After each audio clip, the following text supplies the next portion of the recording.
Hello students, आप लोग कैसे हो। मैं आशा करता हूँ कि आप लोग अच्छे होंगे। आप लोगों को मैं एक नया टॉपिक आज लेके आया हूँ। वही चैप्टर नंबर 1 से ये टॉपिक है। चैप्टर 1 का जो टॉपिक है उस टॉपिक का नाम है types of safety. Chapter 1 types of safety. Actual में हम लोग या फिर हमारे जो भी ITI स्टूडेंट्स हैं जो ITI कर रहे हैं उनको जब प्रयोगशाला में जाते हैं तो सबसे पहले उनको अपनी सेफ्टी का ध्यान रखना है, क्योंकि वो इलेक्ट्रीशियन के स्टूडेंट्स हैं। किसके स्टूडेंट्स हैं? इलेक्ट्रीशियन। ITI इलेक्ट्रीशियन के स्टूडेंट्स हैं और ITI के इलेक्ट्रीशियन के स्टूडेंट्स को ये खास ध्यान रखना है कि सेफ्टी बहुत ज़रूरी, क्योंकि उनको इलेक्ट्रिक पर काम करना है, उन्हें बिजली पर काम करना है। और बिजली जो होती है, करंट, वो किसी को नहीं छोड़ता मेरे दोस्तों, वो किसी को नहीं छोड़ता। आप देखिए, मैं आपको बता दूं, ITI इलेक्ट्रीशियन जो आपका सब्जेक्ट है, विषय होगा ट्रेड, वो इलेक्ट्रीशियन होगी।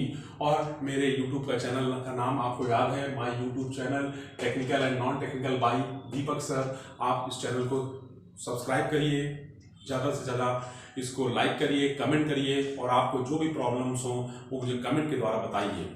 ठीक है बच्चों, अब आगे चलते हैं। चैप्टर 1 में जो टाइप्स ऑफ सेफ्टी हैं वो सुरक्षा 3 प्रकार की होती हैं बच्चों। सुरक्षा 3 प्रकार की होती हैं। आपको बताऊं कैसे। देखिए, सुरक्षा 3 प्रकार की कैसे होती हैं। पहली होती है शरीर की सुरक्षा, दूसरी होती है कार्य सुरक्षा, तीसरी होती है मशीन, औजार एवं उपकरण की सुरक्षा। बच्चों, हम जब भी काम करते हैं तो किसी मशीन पर काम कर रहे होंगे या फिर किसी मशीन को बना रहे होंगे, उसकी पावर सप्लाई खराब हो गई होगी। हम अपने टूल किट्स के द्वारा, टूल किट हमको मिलती है, एक टूल किट के द्वारा हम मशीन को खोलते हैं। तो खोलते समय हमें क्या ध्यान रखना है, क्या सावधानियां करनी है, जिससे हम दुर्घटना से बच सकें। बच्चों, आपको याद रखना है, शरीर की सुरक्षा में सबसे पहले क्या होता है? शरीर की सुरक्षा। शरीर की सुरक्षा का मतलब यह है बच्चों कि कार्यशाला में कार्य करते समय हम अपने आप को बचा सकें। कार्यशाला में यानी लैब में, लेबोरेटरी में या प्रयोगशाला में, हम कार्यशाला में कार्य करते समय हम अपने आप को बचा सकें बच्चों। उसमें क्या है, सबसे पहले आपको मशीन पर जब काम करना है तो ढीले कपड़े नहीं पहनने हैं, पैंट शर्ट ढीला ढाला नहीं पहनना है, जिससे कि आप काम कर रहे हैं मशीन पर और काम करते समय उस पर मशीन पर आपका कपड़ा फंस जाए और आप दुर्घटनाग्रस्त हो जाएं, तो आपको ऐसा नहीं करना है। दूसरा, चलती मशीन पर ग्रीस तेल नहीं देना है बच्चों। यदि कोई मशीन चल रही है, आप उसमें ग्रीस डाल दें, तेल डाल दें, तो उससे भी आपको नुकसान हो सकता है बच्चों, ये आपको नहीं करना है। नंबर 3, बैटरी को उठाते समय या रखते समय इसके पानी से बचना है बच्चों। एक्चुअल में जो इसका पानी होता है, वाटर होता है, वो भी हमारे लिए नुकसानदायक है। हमारे कपड़ों पर पड़ जाएगा, हमारे कपड़े खराब हो जाएंगे, या हमारे बॉडी पर पड़ गया तो बॉडी पर क्या हो जाएंगे बच्चों? फफोले पड़ जाएंगे, छाले पड़ जाएंगे। इससे हमें बचना है बच्चों। आप लोगों को ये चीज़ ध्यान रखनी है।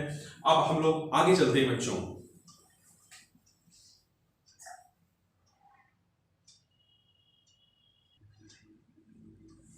अब बच्चों हम लोग आगे देखते हैं।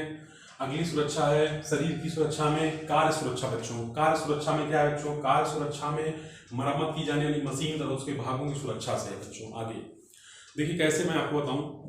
एक्चुअल में जो मशीन होती है और उस मशीन पर मुझे कोई टेक्निकल वर्क करना है, तो टेक्निकल वर्क करते समय मुझे प्लानिंग करनी चाहिए कि मुझे सबसे पहले क्या काम करना है, उसके बाद क्या काम करना है, उसके बाद क्या काम करना है बच्चों। तो देखिए, प्रयोगशाला में टेक्निकल काम करते समय पूरी प्लानिंग करनी चाहिए। नंबर 2 है कटिंग के औजार यूज करते समय पर्याप्त धार होनी चाहिए बच्चों। यदि मैंने कटिंग के औजारों का इस्तेमाल करना है तो उन पर पर्याप्त धार होनी चाहिए। अगला है भारी जॉब को मशीन पर बांधते समय, यदि आप भारी जॉब को मशीन पर बांध रहे हैं तो पर्याप्त जगह होनी चाहिए, पर्याप्त व्यवस्था होनी चाहिए बच्चों। इस तरह से आप यदि काम करेंगे तो आपको दुर्घटना से जो बचाव है वो कम से कम होगा बच्चों। आगे चलते हैं।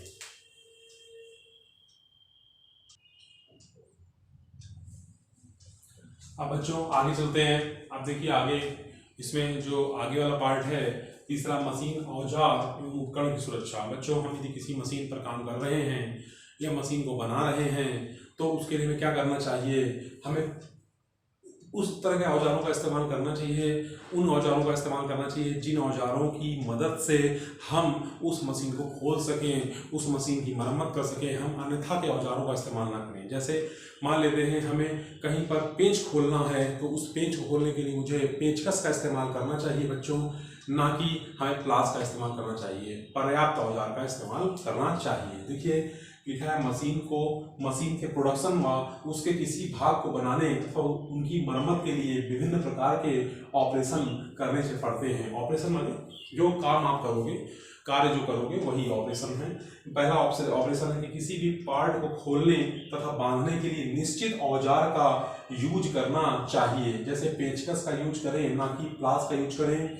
नंबर सेकंड है जिस मशीन पर कार्य करना है उसमें सफाई एवं लुब्रिकेशन करना चाहिए। मान लेते हैं हम जैसे कि हमें कोई जो है मशीन खोलनी है तो उससे पहले उसकी साफ सफाई कर लीजिए, उस पर अच्छे से लुब्रिकेशन डाल दीजिए, जैसे कि आपके जो पेच है वो आसानी से खुल सके, जो नट है वो आसानी से खुल सके। ठीक है बच्चों। और नंबर थर्ड है फाइलिंग करते समय, यानी फाइलिंग का यूज करते समय यदि कहीं मान लो फाइलिंग का यूज करना है तो उस फाइल पर चिकनाई नहीं लगी होनी चाहिए बच्चों। यदि उस फाइल पर चिकनाई लगी होगी तो आप दुर्घटनाग्रस्त हो सकते हैं और आपका जो परफॉर्मेंस है वो अच्छा नहीं रहेगा बच्चों। मैं ये चाहता हूँ कि मेरे ITI के बच्चे जो मुझसे ITI में पढ़ रहे हैं उनको मैं बताना चाहता हूँ कि यहाँ पर चैप्टर नंबर 1 चल रहा है और इसमें डे बाय डे जो है नए नए टॉपिक वाइज मैं बच्चों को पढ़ा रहा हूँ। मैंने इससे पहले 5S कॉन्सेप्ट पढ़ाया, 5S कॉन्सेप्ट के बाद आज मैंने शुरू किया है टाइप्स ऑफ सेफ्टी। अब टाइप्स ऑफ सेफ्टी में 3 प्रकार की सेफ्टी मैंने आपको बताई। शरीर की सुरक्षा कैसे करनी है, उस कार्य की सुरक्षा कैसे करनी जहाँ मैं कार्य कर रहा हूँ, और मशीन औजार उपकरण की सुरक्षा, जिस मशीन पर मैं काम कर रहा हूँ और जिन औजारों की मदद से उस मशीन को मैं खोलूँगा या बनाऊँगा उनकी सुरक्षा मुझे कैसे करनी है बच्चों। यदि आप एक अच्छे टेक्नीशियन बनना चाहते हैं तो आपको सेफ्टी पर भी ध्यान देना पड़ेगा, सबसे जरूरी है बच्चों, क्योंकि आपके शरीर की सुरक्षा सिर्फ आप ही करोगे, कोई और नहीं करेगा। ठीक है बच्चों, इस तरह से मैं आपसे अलविदा लेता हूँ। मुझसे यदि कोई गलती हो गई है आप ठीक है तो आप उस पर मुझे कमेंट करिए कि हाँ सर मुझे इस टॉपिक पर समझ नहीं आया, इस जगह पर मुझे आप फिर से दोबारा समझा दें तो मैं आपको फिर से दोबारा समझा दूंगा। हाँ लेकिन बच्चों आप नोट्स बनाइए, नोट्स पर आप टॉपिक वाइज मैं जो पढ़ा रहा हूँ वो लिखते जाइए, आपके नोट्स भी तैयार हो जाएंगे। बाद में आप उनको रिवाइज करोगे और तुरंत ही आपको चीज़ें याद हो जाएंगी। आसान भाषा में मैं आपको पढ़ा रहा हूँ, आपको यदि समझ में आ रहा है तो इस चैनल को सब्सक्राइब करिए, लाइक करिए और ज़्यादा से ज़्यादा शेयर करिए। ठीक है बच्चों, टाटा, गुड बाय, जय हिंद।